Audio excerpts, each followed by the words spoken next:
Well, according to the Met Office, we could be in for more of these dramatic downpours, with the number of extremely wet days on the increase. But it's not just the rainfall. Experts say the way we have changed our landscape over the centuries is also playing a role in the flooding. Paul has been investigating. This is Ringinglow Bog to the west of Sheffield in the upper River Don catchment. In this part of Yorkshire, it's been a record-breaking autumn for rainfall. Much of this rain has fed into the River Don and led to catastrophic flooding further down the valley. But could the way we've managed and altered this landscape over the centuries heighten the risk of a flood further down the River Don? Professor Ian Rotherham has studied this landscape for years. This was a huge peat bog, Ringinglow Bog to the west here, extended over miles, huge amount of sphagnum moss which holds more than 20 times its own weight in water, and that acts as a great sponge in the uplands.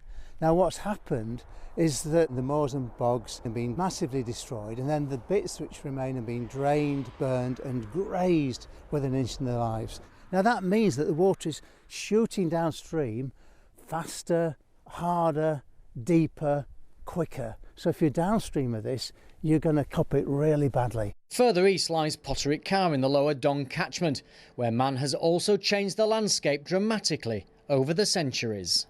Potteric Carr, the clue is in the name, Potteric Carr. The Carr is a wet woodland, and this was the biggest of the great Yorkshire carrs. And the whole of the landscape, right the way to the Yorkshire Wolds and the Lincolnshire Wolds in the east, would have been a huge floodland, 75,000 acres of land constantly underwater.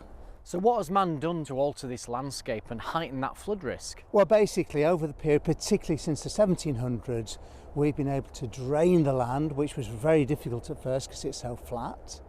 We've actually mined coal from underground, and that involves pumping water out with steam engines originally, so the water table dropped. And then we've turned the land that remains firstly into intensive arable farming, all of which is heavily drained, and now we're actually building on huge areas of it. Infrastructure, transport facilities and factories and houses. So what can we do to sort of reduce the flood risk? How, if you like, can we turn back the clock? The nature reserves provides what we now call ecosystem services of cleansing contaminated water but also holding back the floodwaters.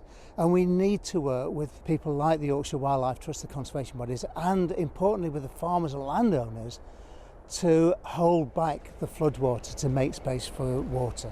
Climate change is without doubt increasing the intensity of rainfall events.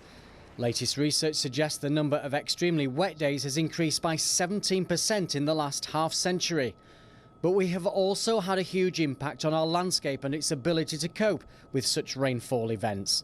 It's a dangerous combination which, if unchecked, will increase the likelihood of floods in years to come.